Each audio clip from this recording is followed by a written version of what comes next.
So once again, welcome back to the session, everyone. So we are going to start with the question practice from the area of 50 marks now. So as we already discussed in the last day's session, well, definitely we can expect a question from the 50 marks area, and that too, it will be specifically from the area of risk.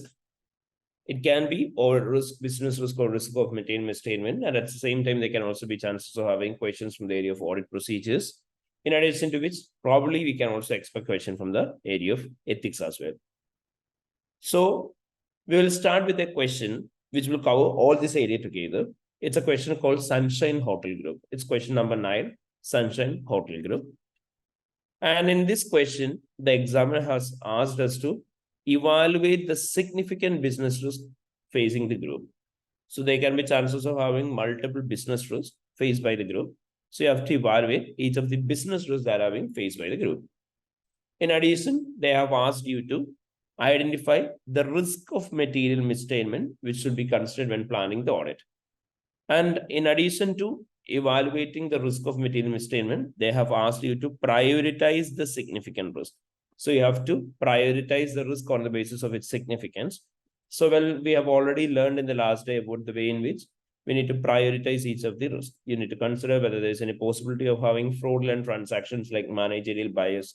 There are possibilities of having related party transactions, complex accounting treatments, any recent changes in economic accounting or other developments. So you have to consider all these things and have to prioritize the significant risk of material misstatements on the basis of the criteria which we learned. Then in addition to which, well, you have to do all this by using the exhibit 2, 3, and 4 attached along with the question. And they have also provided us an exhibit 4. And by using the exhibit 4, you are required to discuss the additional implication for planning the group audit and explain relevant actions to be taken by the firm. So, well, whenever we plan for a group audit, well, definitely there will be some additional implications. So we have to consider that. They have asked us for audit procedures to be performed on claim on 10 million, assuming that the audit term is given access to all relevant sources of evidence. Considering that you will be getting all the probable sources of evidences, so you have to perform audit procedures in order to identify some sort of legal claim, consider what kind of legal claim it is, and you have to consider all the relevant audit procedures in relation to the claim. You have to consider whether what you can discuss with the management, as we discussed yesterday. You have to consider whether there is any possibility of getting an external confirmation or written representation. Who all are the parties here? So you have to consider whether there is any possibility of having a review for correspondence between these two parties. Then you can consider the possibility of having an analytical procedure, a recalculation. You can obtain the breakdown of expenses, and all those points have to be considered. So that should be kept in mind as benchmark, and you should match that benchmark to the question. And finally, it's a question which is actually being based on a technical article called data analytics. They have asked us to explain the term data analytics and discuss how you can use to improve the audit's quality and what will be the relevance of using data analytics for Sunshine Hotel Group that they have asked. So we'll just do one thing. We'll start with this question. So initially we'll answer the question 1, A, which is the evaluation of significant business risk. Then you have to start with prioritizing the significant risk of material misstatement. And after that, we will move on to this question, the audit procedures. And after that, we will go to the other questions as well. So everyone, please do one thing. We will read the question now, and we need to get the answers for A, B, and C's part 2. Okay. In addition to that, always keep in mind, whenever you get a question on business risk and risk of material misstatement together, well, we know that it's not audit risk, it's risk of material misstatement. So we have already discussed very well in the last day session that whenever you get a question on risk of material misstatement, you are not required to mention about detection risk. So consider that it's a new client. So when it comes to a new client, we always used to mention that when the company have got a new client, there will be possibility of that the opening balance of the client might be misstated. In addition to which, since it's a new client, the auditor might not be familiar with the client's accounting policies, transactions, or balances. Therefore, there can be chances of having detection risk as well. So you are not required to mention anything relating to detection risk here, because detection risk will not be considered while considering the risk of material misstatement. You're only required to consider inherent risk and control risk. All right. And when you get a question on both of these things together, like the business risk and risk of material misstatement together, you need to give two heading in your answer sheet initially. First of all, you need to give the heading business risk and then risk of material misstatement. And while reading the scenario, there can be chances of having multiple risks. And some risk might lead to both the business risk and risk of material misstatement. So when you get such a sentence, you have to paste it under the business risk and risk of material misstatement. You're getting a point that client is having international operation. So when there is international operations, well, we know that there will be both business risk and risk of material misstatement. So you can paste it under two head. And consider that the company have acquired a new patent. And on the basis of which, if there is only business risk, you are really required to paste it under the business risk part. Or if it is only a risk of material misstatement, you may paste it under the risk of material misstatements part. So instead of underlining or marking in the question, you need to point out the same thing to your answer sheet. So it will be very easy for you to prioritize the risk at the end. And you should never start writing the answers before reading the question completely. So you have to first read the question completely. You have to pick all the relevant business risk and risk of material misstatements together and prioritize it. And after that, you start with the writing the answers for the specific question. Okay. So let's start with the question. So everyone, please take question number 9 in the latest Kaplan revision kit, Sunshine Hotel Group, and please start with the question. We may take approximately around 20 minutes for reading the question because it's such a lengthy question. So definitely you can take approximately around 20 minutes. And whenever you read the question in the first hand, try to pick maximum input from the question itself so that it will be very easy for you in the later time, or else you have to keep on reading the same question again and again. Okay. So read the question very well and try to pick all the business risk and risk of material misstatements now. So everyone, please start with the question. And one more thing, well, we know that in order to evaluate each of the risk, well, we need to know the materiality. So in the question itself, the examiner might have mentioned the materiality benchmark, which you need to use for the computation. So you may consider that benchmark, and on the basis of which you have to determine whether you have to choose the lower limit or upper limit. And as we know, in order to consider that, you have to go through the question completely. Then only you will be able to pick whether there are existence of any factors such as new client or newly listed client, managerial bias, the possibility of having weak corporate governance, or the possibility of having weak internal control system, and high risk of material misstatements. So evaluate these points and consider whether you need to use the lower limit or upper limit of materiality benchmark, and appropriately, please calculate the materiality benchmark as well. Okay. So let's start with the discussion part now. So it's Sunshine Hotel Group. It is 1st July 2015. You are the manager in the audit department of Dow & Co. and responsible for the audit of Sunshine Hotel Group, which has a financial year ending 30th September 2015. And you're about to start the planning the group audit for the forthcoming year end. And this is the first year you are managing this audit. Okay. So they have given us an introductory paragraph. So is this a new client for the audit firm? Is this a new client? Is this a new client for the firm? Yes. Okay. So where they have mentioned that it's a new client. First time audit. Okay.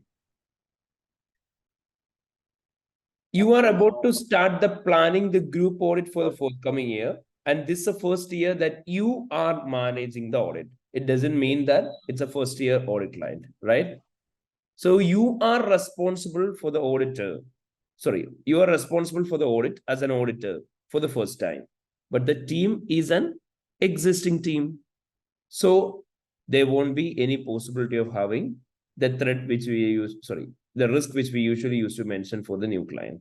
So you should write the new client's point only if they have clearly specified that it's a new client for the audit firm, not for the auditor.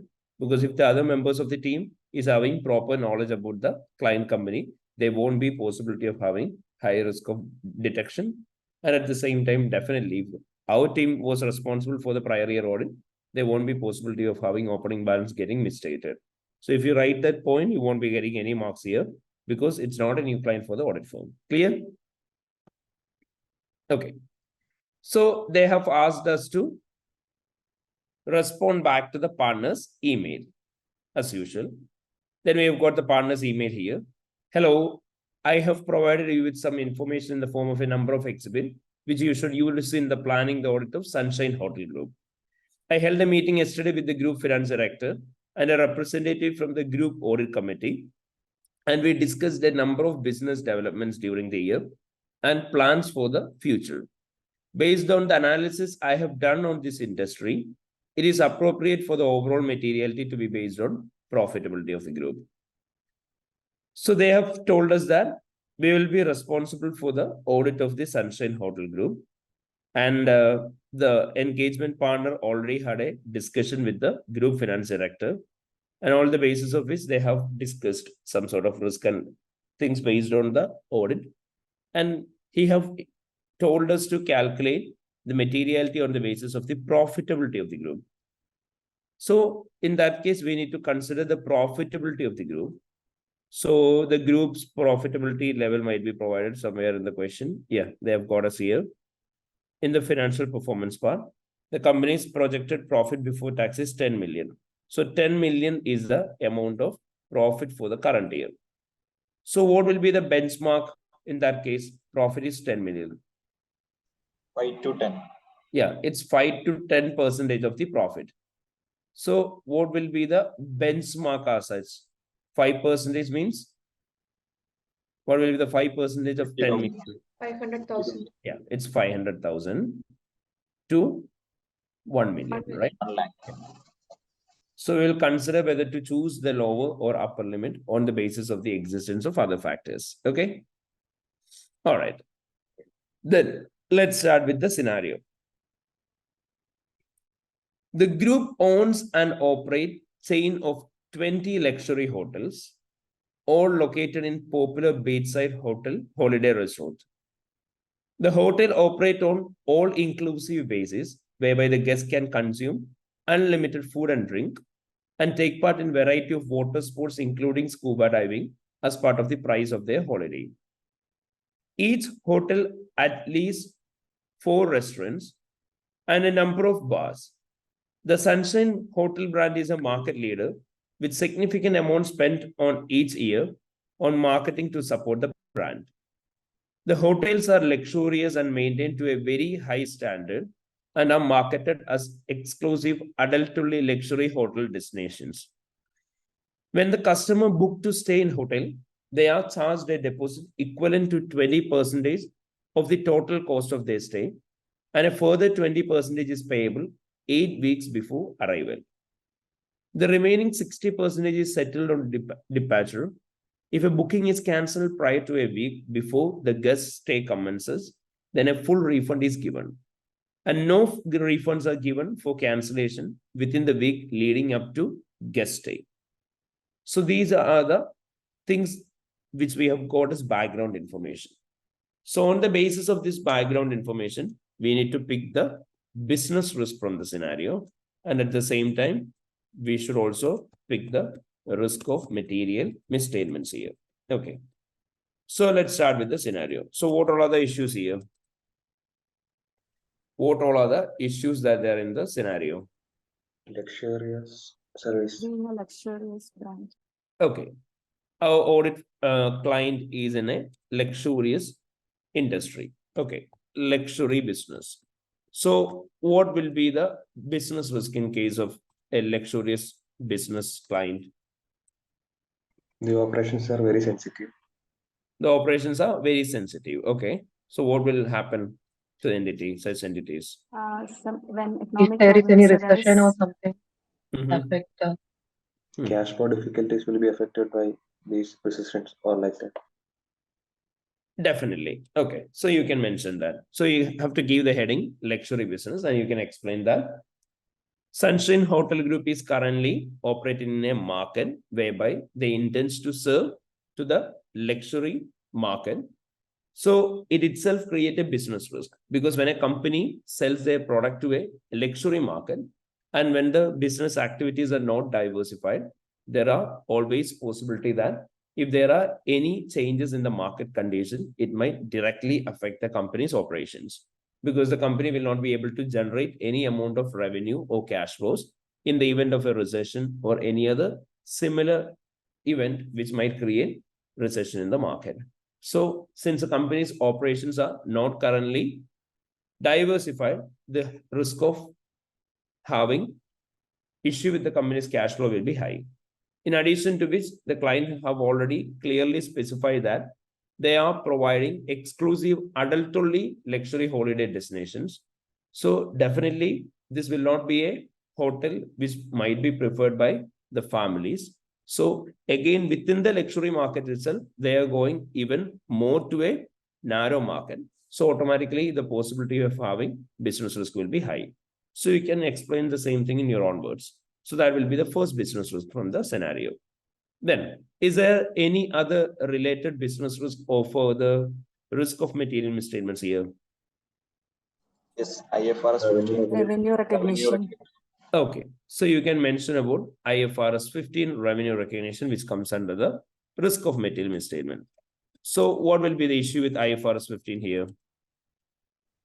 When can you recognize the revenue? Recognize full revenue. Performance obligation. Yeah, we have clearly studied that as per IFRS 50, revenue from contracts with customers, revenue should be recognized only once the performance obligation relating to the contract are being satisfied. However, is that the case here?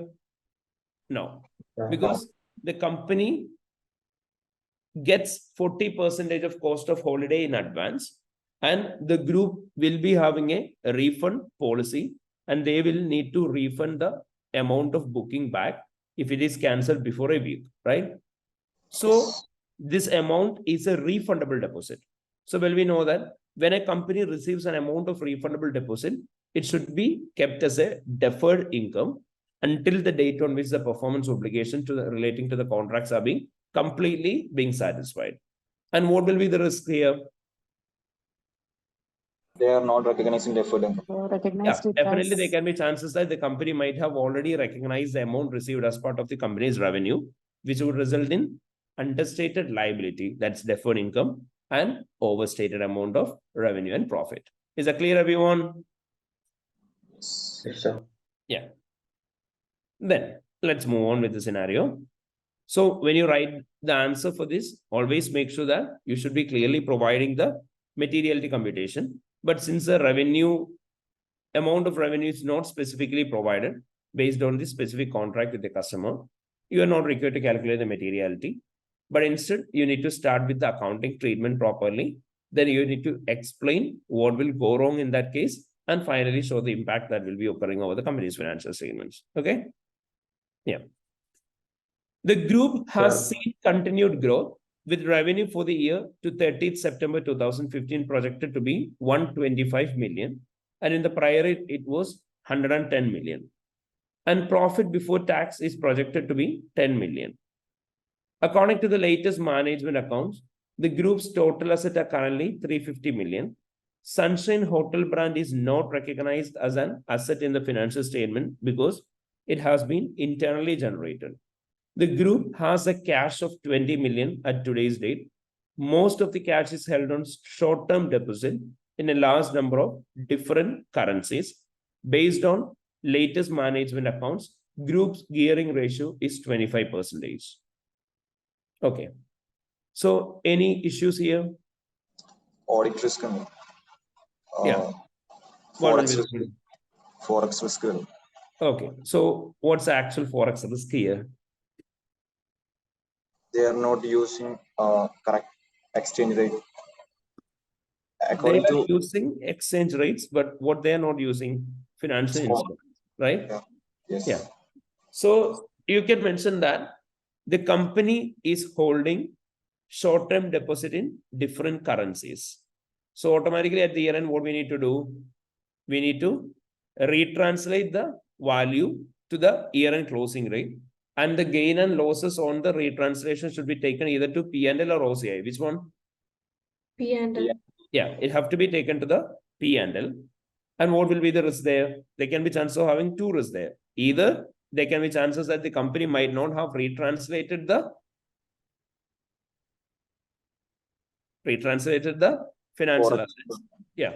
Or on the other hand, there can also be chances that this amount of retranslation gain and losses might be taken directly to OCI instead of taking it to P&L. You can mention the risk. Clear? Okay. Sir, is it two risks or only one risk? You can specifically mention two risks there. One in relation to Okay. not retranslating the monetary assets, and the other one in relation to incorrect classification of gain and losses to OCI instead of taking to P&L. Clear? Okay. Yeah. Then, in October 2014, the group entered into an agreement with an internationally acclaimed restaurant chain, M, to open new restaurants in 5 most popular hotels. The agreement cost 5 million, lasts for 10 years, allow the group to use restaurant name, adopt menu, decorate the restaurant in the style of M. The cost of 5 million has been recognized within marketing expense for the year.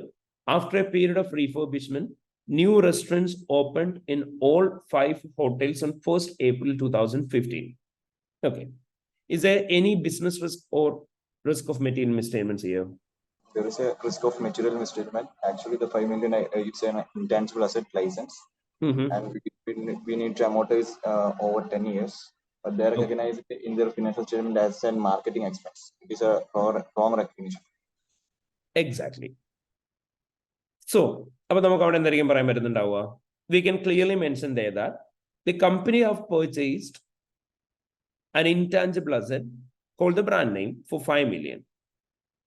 And as per IAS 38 intangible assets, well, we know that if an amount of investment provides us rights and obligation or rights and risk over another company's asset, then we can recognize it as an intangible asset within the statement of financial position, and that assets need to be amortized over its useful life. During the current year, the company have purchased a brand name for 5 million, which they can use it for the next 10 years. So this should be considered as an intangible asset and should be amortized over the useful life of the asset. However, the Sunshine Hotel Group have treated this amount as a marketing expense during the current year, which is an inappropriate treatment. Following that, you can also mention about how they need to compute the amortization charges. And in this case, how they need to amortize the brand which they have purchased. So the brand costs 5 million. And what's the useful life of the brand? 10 years, divided by 10 years. Okay, divided by 10 years. And what should be the period over which it should be, what should be the percentage contribution to the current year's expenses? 6 months. 6 months. Start Okay. from 1st April. Yeah, it starts from 1st April. So when should we actually start charging the amount of amortization? It should be from the date on which we have purchased the asset or from the date on which the asset becomes available for use. Available for use. Yeah, it should be from the date on which the asset becomes available for use. And in this case, when does the asset become available for use? 1st April 2005. Yeah, it's only from 1st April 2005, right? Because only on that date, the company have opened new restaurants. So only once the restaurants are being opened, we will be able to literally use the intangible assets rights. So they have purchased the asset for 5 million and the useful life of the asset will be for 10 years from the date of purchase. So already 6 months have elapsed, right? Because they have purchased it on 1st October 2014. So it's October, November, December, January, February, March, April. So how many months have already elapsed actually? So you're not required to amortize it over for the next 10 years. Instead, you are only required to amortize it for the 9.5 years. Clear? And what you need to do? Again, for the 6.5 months, you are required to recognize it within the current year financial statements as it's an amount which have to be recognized only for the period in which the asset is available for current year was only 6 months. Okay. And is there any relevant business risk here? Is there any specific business risk here? Using the brand of another company. Yeah, using the brand of another company might create a business risk. So what will be the business risk here? The reputation of the Reputation other damage company. of the Yes, definitely you can consider the same business risk. When you use another company's brand, the first risk that will be created directly over there is the fact that when we create a brand, when we use a brand of another entity, we need to spend significant amount for the acquisition of the brand name. Especially in this scenario itself, as they have already mentioned, they have clearly spent 5 million for the acquisition of the brand. So when a company has spent significant amount on the acquisition of the brand name, or let it be for any other purpose, there can be chances of having cash flow difficulty which need to be faced by the company due to the significant amount of cash outflow which have already been created, because the company will not be able to meet their working capital requirements when they spend significant amount on purchase of brands. So you can mention that. Again, when a company purchases another entity's brand, so we will be carrying out our all trade activities under the same brand name. So if something goes wrong with this brand name, definitely we will not be able to recover the total amount of investment that we are having for this specific brand. In addition to which, if there are any other litigation or the claims against the brand occur in future, it might completely affect our existing operations as well. So we can mention this as the business risk there. Okay. Then about the international expansion, the group is planning to expand its operations over next 3 years by opening hotels in country which increasing popular tourist destinations. As part of this strategy, in April 2015, group purchased land in 3 new locations in Farland at a cost of 7.5 million. There are currently no specific plan for the development of these locations due to the political instability in the country. In addition to Farland acquisition, an existing hotel complex was purchased from a competitor for 23 million. The hotel is located in a country where local legislation prohibits private ownership and use of beaches. So the group's hotel guests cannot enjoy private and exclusive use of beach, which is one of the group's key selling point. For this reason, group has not yet developed the hotel complex and is currently being used as a location for staff training. All of these assets are recognized at a cost, property, plant, and equipment in the group statement of the financial position. Due to the problems with the recent acquisition, the group is planning to invest in alternative locations with capital expenditure on the site in new location of 45 million budget for 2016. This will be funded entirely from an undrawn borrowing facility, the group's bank, which has fixed interest rate of 3.5% per annum. So what all are the risks relating to this international expansion?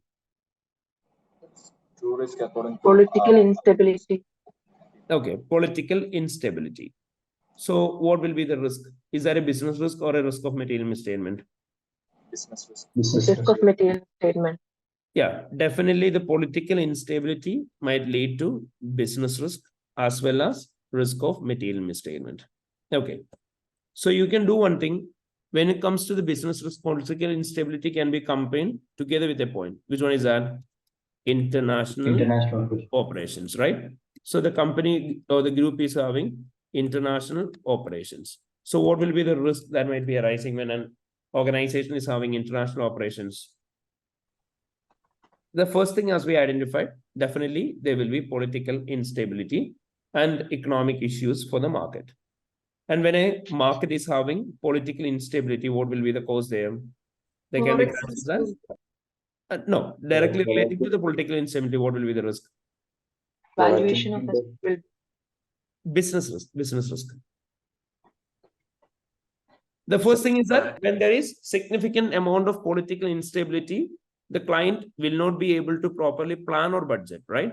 Because the market might be varying significantly. So in case if a company have made an appropriate strategy or plan according to the market condition, immediately the market might change. So automatically all the strategies and the policies adopted by the company might be inappropriate. And in such cases where the political instability is significantly high, the company might face unwanted cash outflows due to the changes in political situations. Especially as we have already seen in the scenario, the company have spent significant amount, 23 million for the purchase of a hotel group.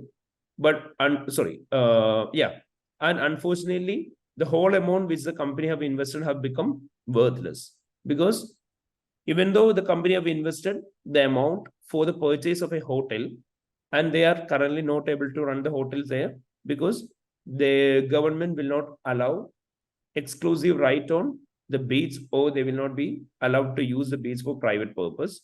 So they are currently using it for staff training. So whole amount invested becomes worthless. So this issue might continue to appear in future as well. So you can mention that. Then again, you can mention that when the company is entering into a new market, that too internationally, there's always a possibility that the company might need to comply with the law and regulations of the international market. At the same time, they must also comply with the regulations for the local market. So if they are not familiar with the foreign countries' law and regulation, there can be chances of having violation of law and regulation, which might create significant amount of penalties and fines for the company. That can be provided as a business risk. Again, there are no much significance here, but still, once the company start trading with the overseas acquisitions, there can be chances that the company might be getting revenue in the form of other currencies. So there will be possibility that the company's profit and the revenue might become volatile if the company is not using any foreign exchange contracts. Is that clear, everyone? Sure. Yeah. So as you mentioned, I have noted down a risk of material misstatement here, political instability. So what will be the risk of material misstatement in relation to the political instability? What will be the risk? Exactly. It's IAS 36, impairment of assets, right? So, well, we know that when there are changes in the market or when there are changes in the existing law and regulations, it might be an indicator for impairment. So in this case, the company have acquired another entity for 23 million. And they have acquired the entity specifically for the purpose of providing hotel services in the country. But unfortunately, due to the introduction of new regulations, the company will not be able to use this property for the purpose of acquisition. So automatically the value in use of this asset will be low. So in that case, what we need to do, when there are potential indicators of impairment review should be carried out by the entity, and the value of asset should be written down to the lower of recoverable amount or carrying value.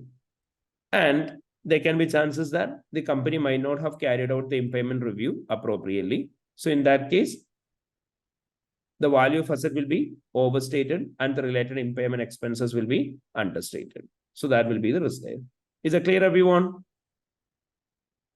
Yes. Okay. Then any other issues there in the same paragraph? So, our identify land depreciate chance in over 3 years and staff training capitalize chance in the audit risk. എന്തെങ്കിലും specifically പറഞ്ഞിട്ടുണ്ടെങ്കിൽ മാത്രം പറഞ്ഞാൽ മതി. Okay, കാരണം significant risk അല്ല നമ്മൾ പിക്ക് ചെയ്യുന്നുള്ളൂ. പണ്ടായിരുന്നു എഴുതുന്നത്, ഇപ്പൊ സിഗ്നിഫിക്കന്റ് റിസ്ക് ആയിട്ട് എഴുതണ്ട. Then any other business risk here? Expansion. Business expansion.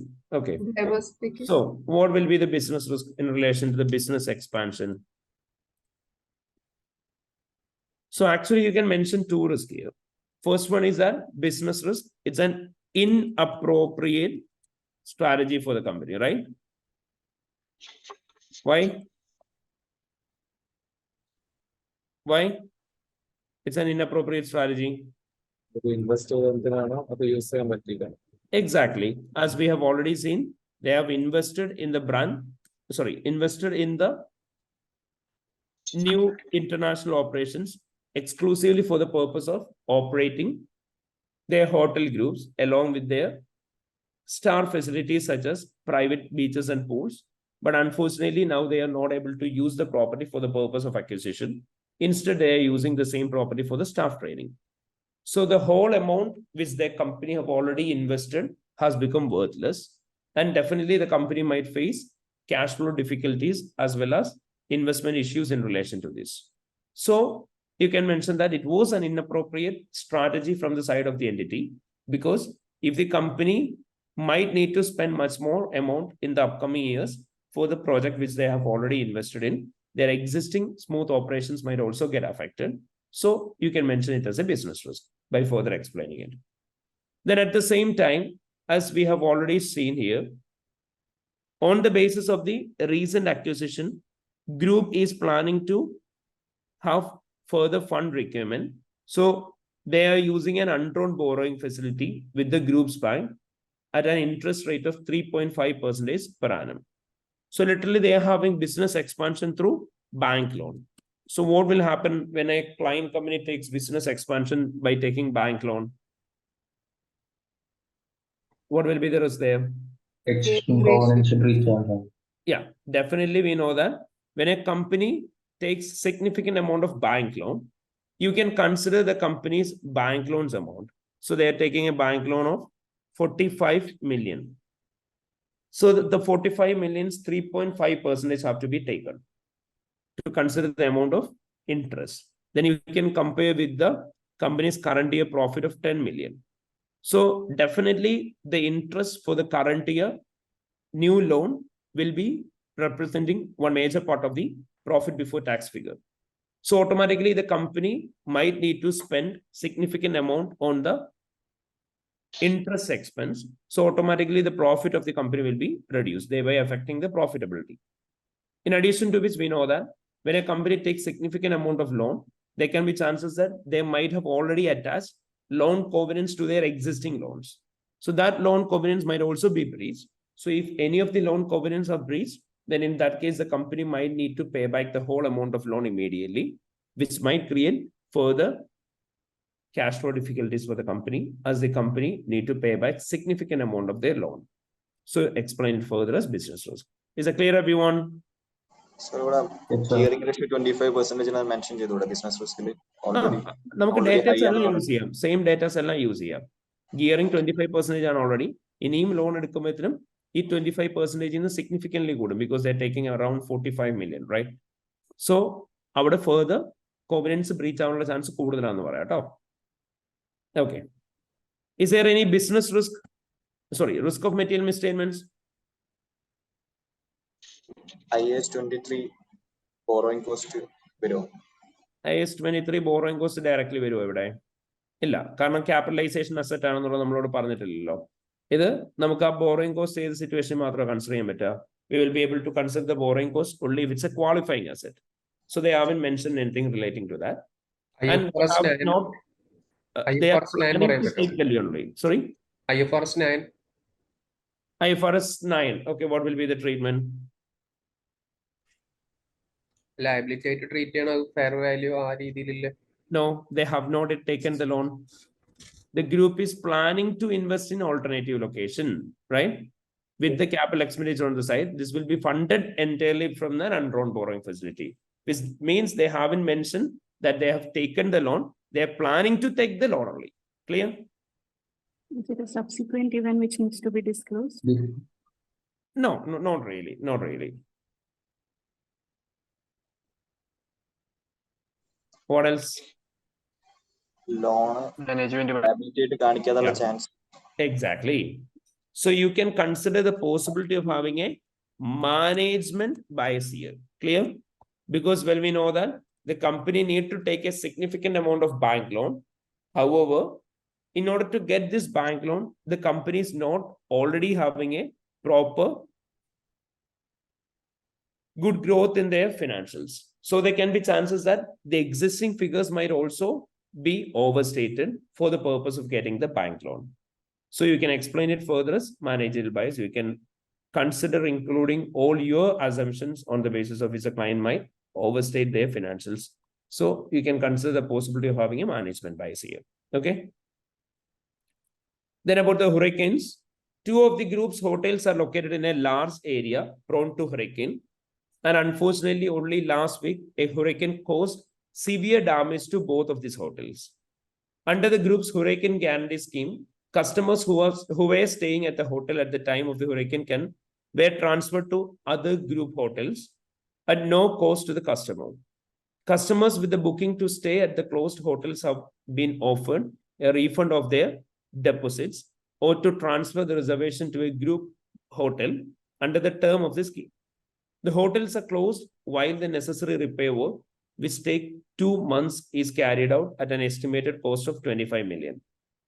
The repair work will be covered by group's insurance policy, which typically pays half of the estimated cost of repair work in advance, with the balance paid where the repair work is completed. No accounting entries have been made as yet in relation to this hurricane. Okay. So what are the business risk and risk of material misstatements here?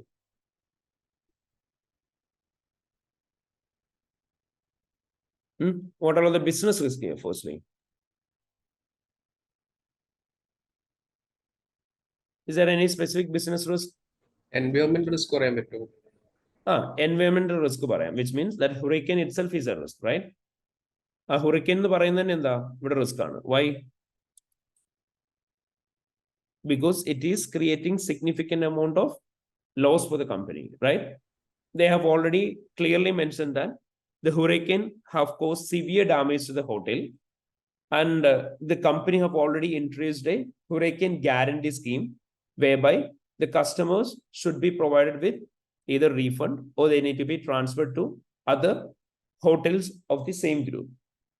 So there can be chances that the company will be having significant amount of expenses due to the hurricane, especially when a company's hotels are being damaged. And since the amount of estimated cost of repair is around 25 million, significant amount of cash flows might be created due to this. So which might create cash flow difficulty for the company.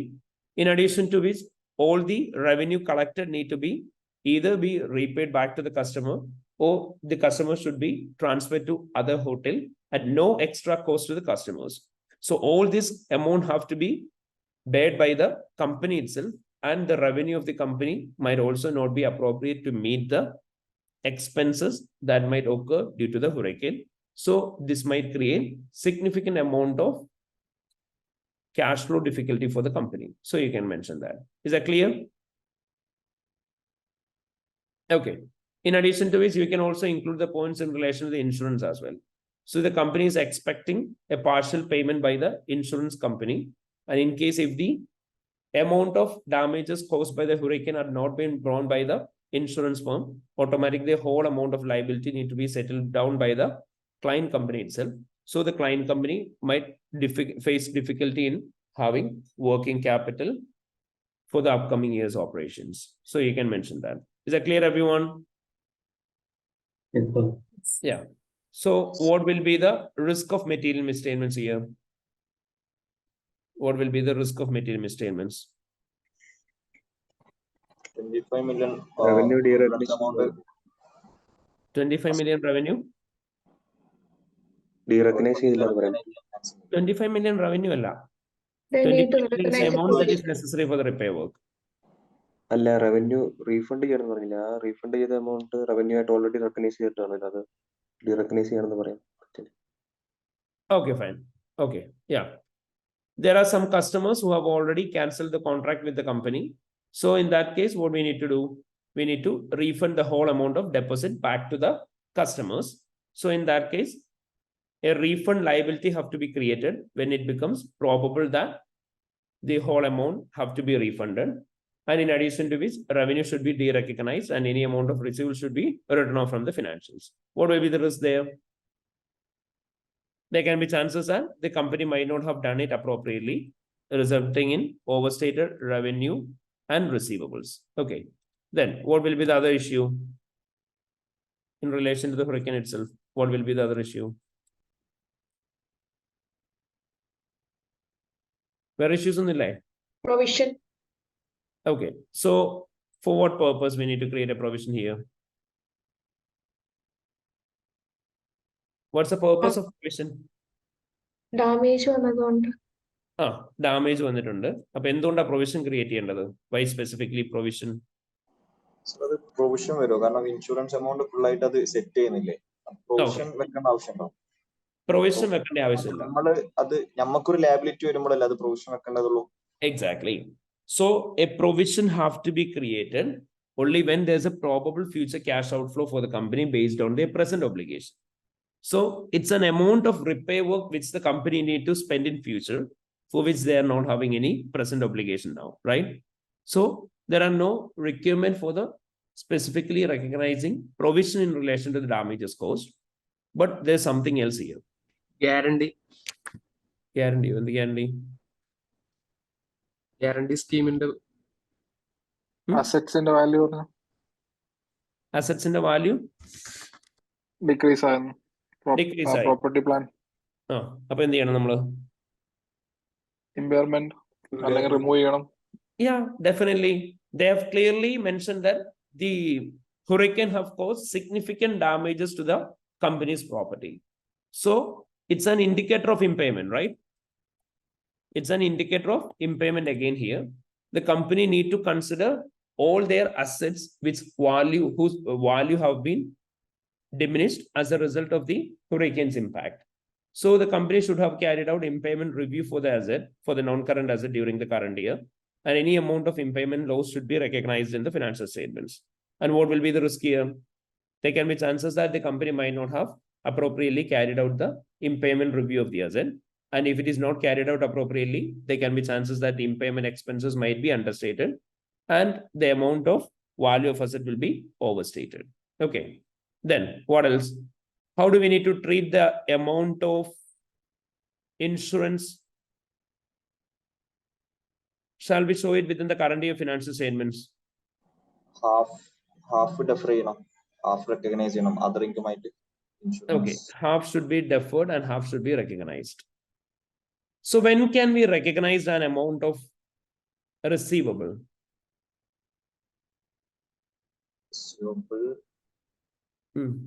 Only once it becomes virtually certain, right? Yes. Asset need to be recognized only once it becomes virtually certain. So is it virtually certain here that we will be getting an amount of half the amount of insurance this year itself? No, it's just their expectation, right?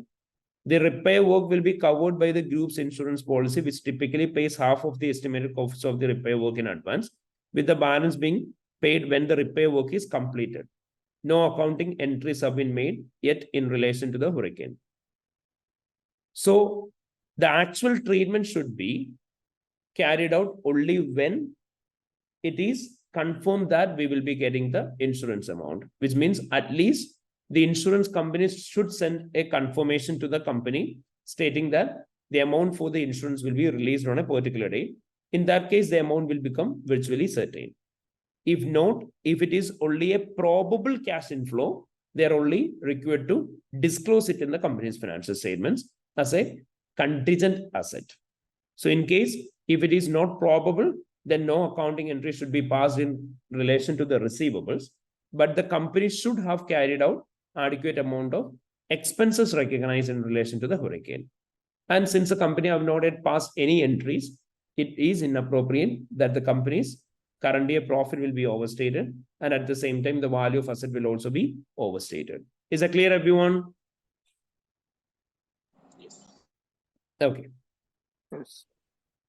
Then next, it's an extract from the email from the group finance director to John Starling, Audit Engagement Partner.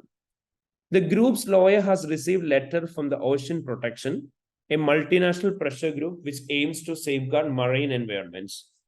Ocean Protection is claiming that hotel guests are causing environmental damages to delicate coral reef when scuba diving under the supervision of the group's scuba diving instructors. Ocean Protection is pressing charges against the group and alleges that our activities are in breach of international and environmental protection legislation, which is ratified by all the countries in which the group operates. Damages of 10 million are being sought. Ocean Protection suggesting that this amount would be used to protect the coral reef from further damage. The group is keen to avoid any media attention, so I'm hoping to negotiate a lower level of payment and an agreement from the Ocean Protection that they will not make the issue public knowledge. From the accounting point of view, we do not want to recognize a liability, as the disclosure will draw attention to the matter. We will account for any necessary payment when it is made, which is likely to be in the next year. I understood that the team will need to look into this issue, but I asked you only speak to me about and do not speak to any other employees. Also, I don't want you to contact Ocean Protection, as this would cause impact on our negotiation. So what will be the business risk and risk of material misstatements here? IAS 37 provisional recognition. Okay, so first of all, it's risk of material misstatement. So as per IAS 37, provision, contingent liability, and contingent asset, what we need to do? We need to create a provision for the probable future cash outflow, right? So is that a probable future cash outflow in this case? Yes. And the cost is estimatable, right? Yeah, they have already clearly stated that the amount of probable damage will be 10 million.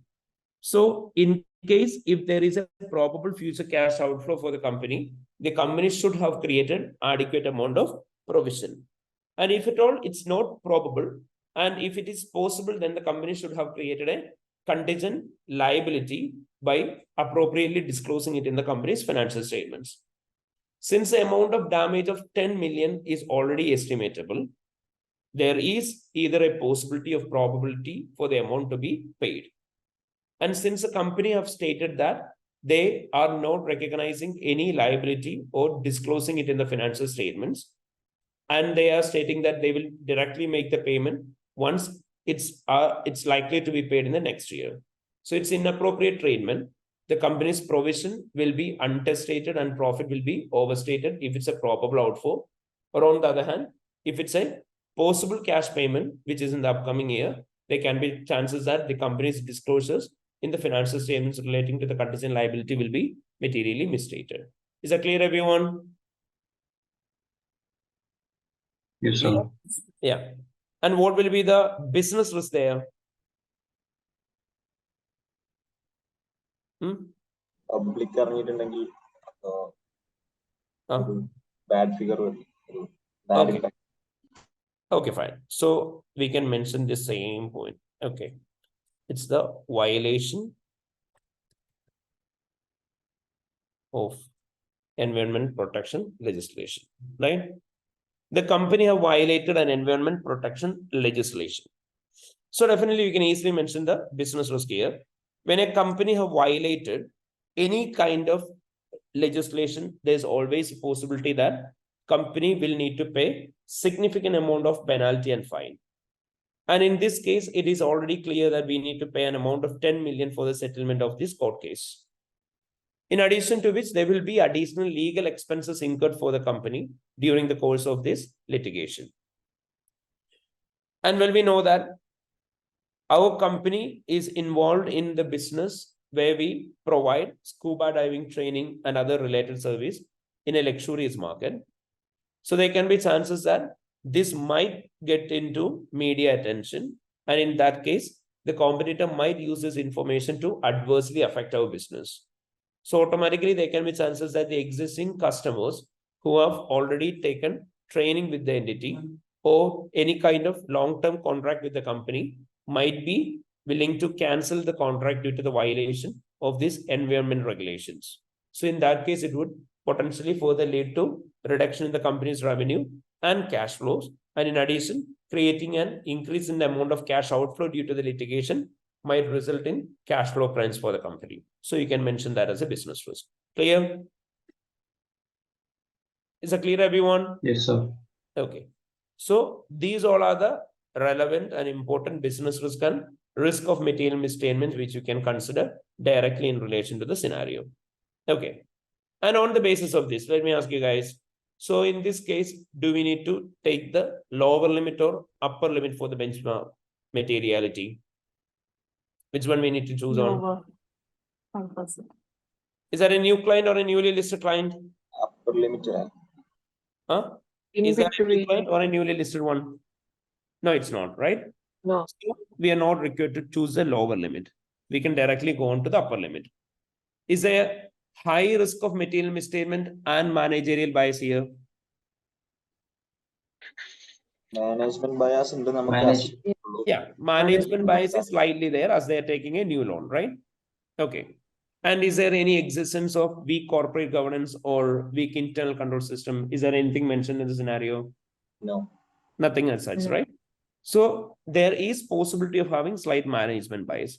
So if you want to choose a bit lower than the upper limit, like 900,000 or 850,000, you may go accordingly, or else you may go with the upper limit itself, as it's not a new client or a newly listed client. And since they are already our client for so much years, the possibility of having detection risk is also low. So we can move on with the upper limit itself.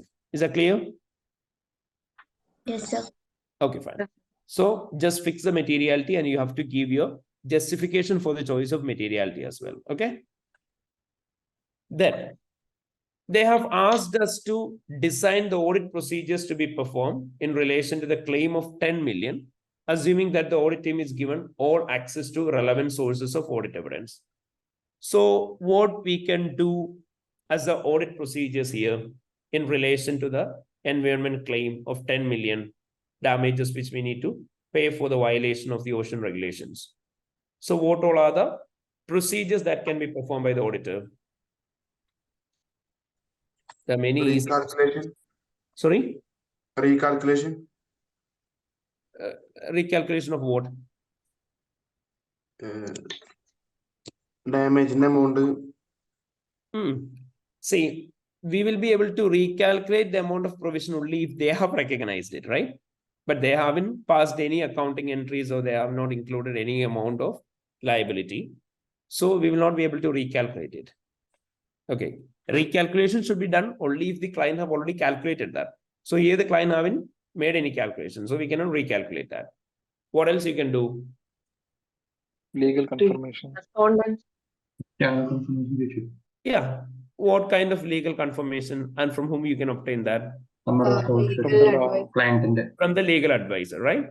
So you can discuss with the legal advisor in order to understand the amount of potential damage that might be arising as a result of the violation of ocean regulations. Okay, fine. What else? What else you can do? The letter from the protection. Exactly. They have clearly mentioned that the group lawyer have received a letter from the ocean protection group. So you can use that letter itself as an audit evidence, right? So you can obtain the copy of letter from the ocean protection in order to understand the basis of claim and the amount of potential damages that need to be settled as part of the violation created by the Sunshine Hotel Group. Is that clear? Is that clear, everyone? Okay. Then, is there any other possibility of obtaining a written representation from the management? Is there any possibility of getting a written representation from the management? Exactly. You can obtain a written representation from the management in order to confirm whether there are any other possibility of having violation of law and regulation in relation to the ocean protection or in relation to any other legal regulations. Clear? Okay. Then what else you can do? Is there any possibility of reviewing correspondence between any parties here? Think in that manner. Is there any possibility of reviewing correspondence between any two parties? Yeah, definitely there can be correspondence between the ocean protection as well as with the client company. Then you can review the correspondence between the lawyer as well as the same client company. So in both cases, what will you be able to understand if you look at the correspondence between ocean protection group and the client? Definitely you will be able to get an idea on the progress of this claim. whether the company need to pay this amount or this might be.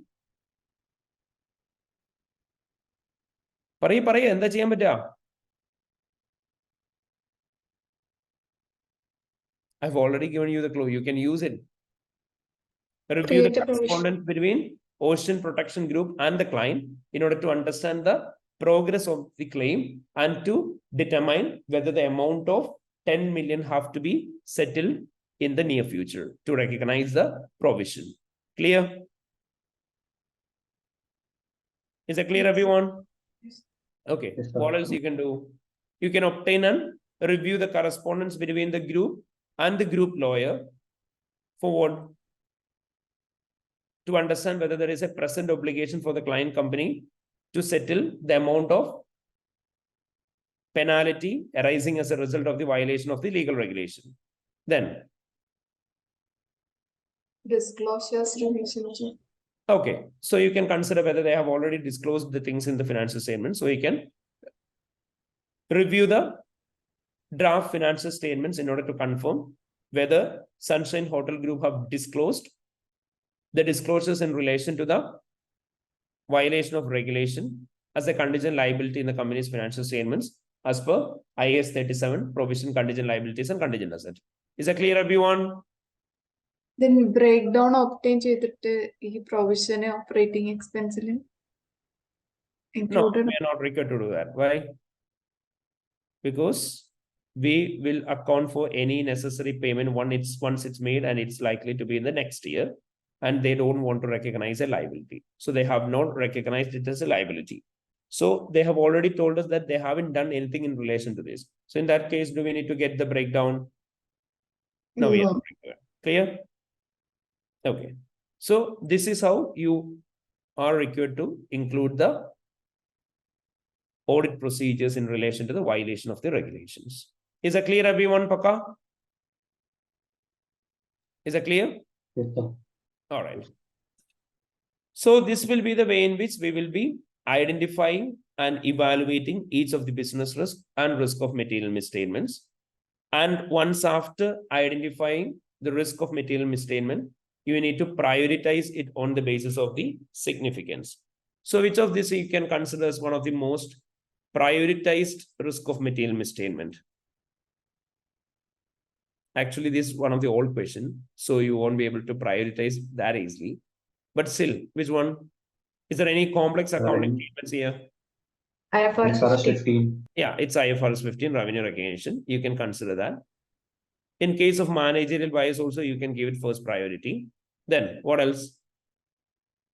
There are possibilities of error in relation to the licensing agreement. So you can give priority for that as well. Yeah. Then political and economic instability and others can be provided following these important points. Clear? Is it clear, everyone? Yes, sir. Okay. And when it comes to this question, well, we know that they have asked us to prepare a briefing note on the basis of this particular requirements. So we are required to create a briefing note. So as we have already learned, when we prepare the briefing note, first of all, we will be giving the heading called briefing note. And under the heading of briefing note, we need to first of all provide the to, from, and subject.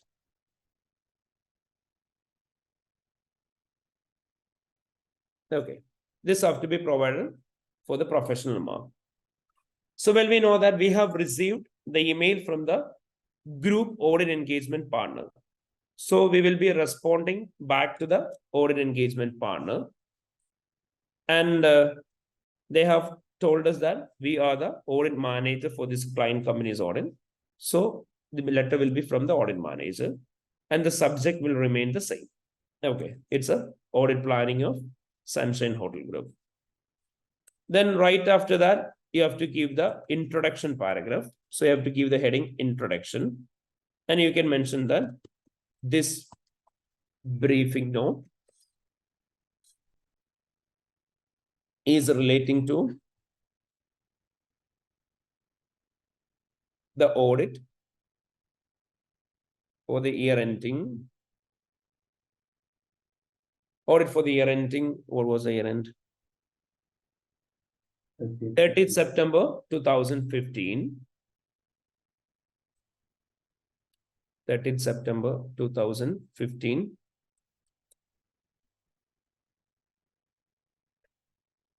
For the client Sunshine Hotel Group. And this briefing note contains, then you have to consider all the possible requirements in the scenario. So what all were the requirements in this case? So well, we know that when it comes to the requirements part, the first thing is to evaluate the significant audit risk faced by the group. So this contains an evaluation of the significant facing by the group. Then you have to just move on to the other one.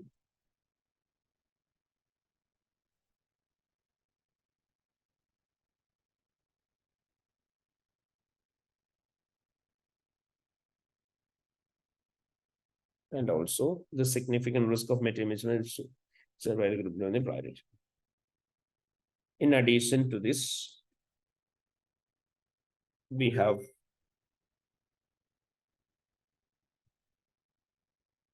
discussed about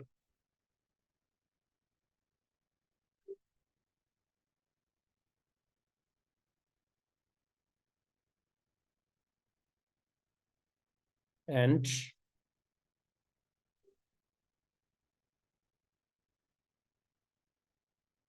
claim of 10 million.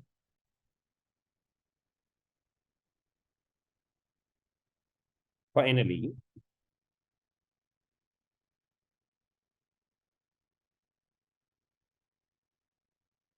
contains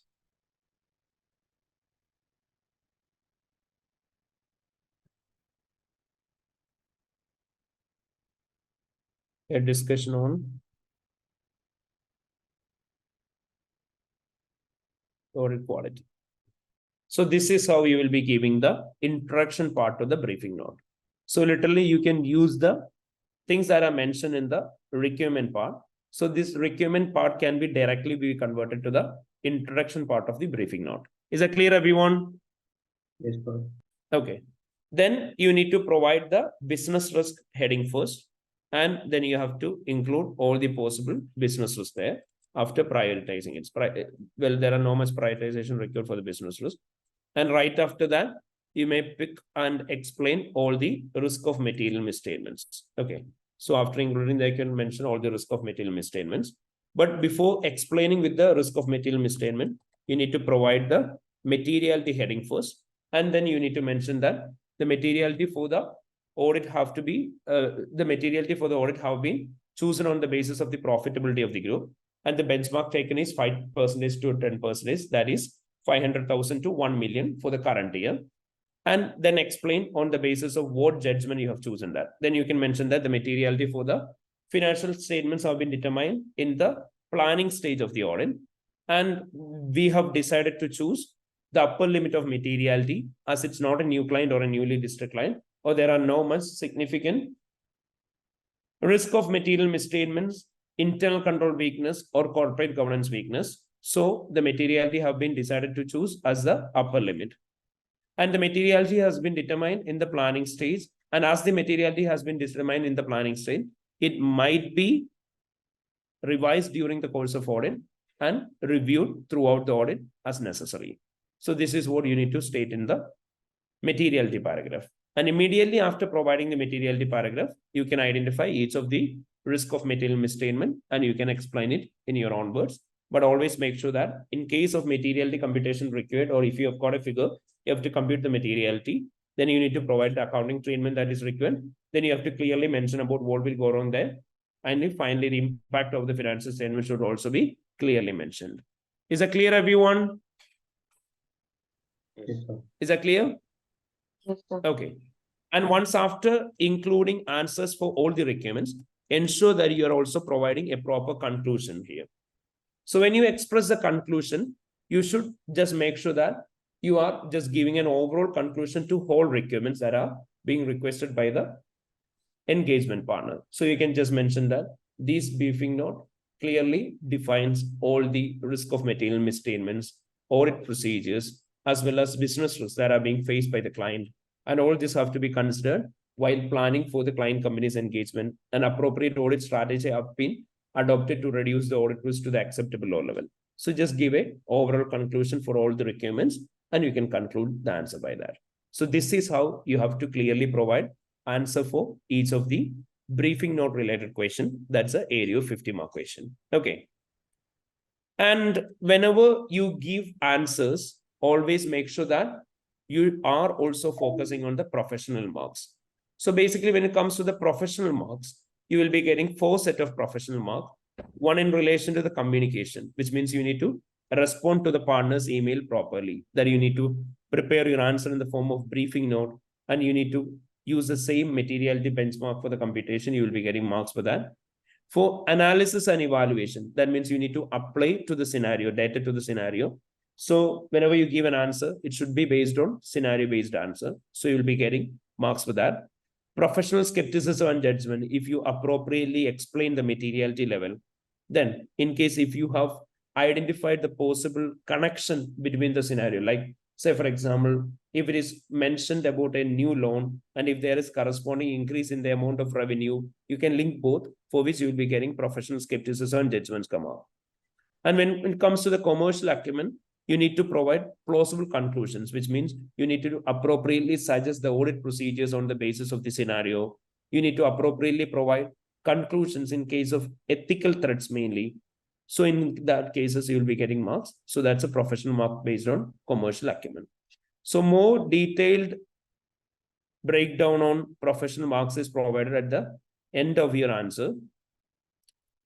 So as it's shown here, for the purpose of preparing the briefing notes format, which includes 2 from subject, introduction and conclusion, you will be getting marks. Then style clarity, which means if you have appropriately presented your answer by providing proper headings and all, you will be getting marks for that. If you have clearly conveyed the answer, and if you are following the requirements provided by the audit engagement partner, you will be getting marks for that. For the analysis and evaluation, you need to calculate the trend. Say, for example, if the revenue is increased from prior year to the current year, then you have to show the increase in revenues percentage, you will be getting marks. For the appropriate computation of ratios and all, you will be getting marks. That is not specific to the question, it's general. Then if you are providing appropriate discussion or suggestion, or if you are stating any unusual movement and you are matching it to the scenario, you will be getting marks for that. If you prioritize the risk, you will be getting additional marks. Then if you are providing proper recommendations, you will be getting marks in the form of analysis and evaluation, as well as on the basis of commercial acumen. So for professional skepticism and judgment, you need to clearly explain each of the risks using the judgments. Then when you justify the materiality level chosen, that is lower or upper limit, you will be getting marks. When you explain the answer on the basis of the professional judgment, you will be getting marks. And when it comes to commercial acumen, if you provide practical audit procedures, or if you properly suggest the examples, or if you properly suggest how the audit firm need to take action in relation to the scenario, all this will provide you additional marks in the form of commercial acumen. So this is how you'll be getting professional marks. And normally for each of the audit risk, you will be getting up to 3 marks. Or the risk of material misstatement, you will be getting up to 3 marks. And for each of the business risks, you will be getting up to 2 marks. But should not consider in that manner. Consider the fact for each audit risk, you will be getting up to 2 marks. Just consider it like that. So if you're getting question for 20 marks, try to include 10 risk of material misstatements there. But you should never stick on to the 10 points. But at the same time, you should also be considering time. So if you're getting a 20 marks question, you should take a maximum of 36 minutes for that question. Now, after completing that 36 minutes, even though you have got only 6 points, just skip the question and move on to the next part. And for the business risk, assume that you are getting approximately 1.5 marks each. So for a 10-mark question, approximately include around 7 risks. So that will be the best manner, because you will be getting up to a maximum of 2 and up to a maximum of 3. Doesn't mean that you will be getting exactly 3 or 2 marks here. You'll be getting up to maximum of this mark. So better you can consider it as a provision. So up to 1.5 mark for business risk, and up to 2 marks for risk of material misstatement. So some of the risk of material misstatement might only be getting 1 mark if it is just identification and evaluation. Some risk of material misstatements, risk of material misstatements which you can connect to the business risk and which is having materiality computation and all will be getting maximum up to 3 marks. So you'll be able to balance these marks together. So always consider this as 1.5 and 2 marks. 1.5 for business risk and 2 marks for risk of material misstatements. Okay. All right. So everyone, please do one thing. Everyone may please complete the question now itself, and you may go through the other requirements of the theoretical questions as well. Okay. So everyone should practice this question before the next session. So in the next session, we will be focusing on the area of critical appraisal and matters part. I mean the reporting part, which is one of the most important area of the 25 marks question. So everyone, please do complete this question before starting with the next part. Okay. All right.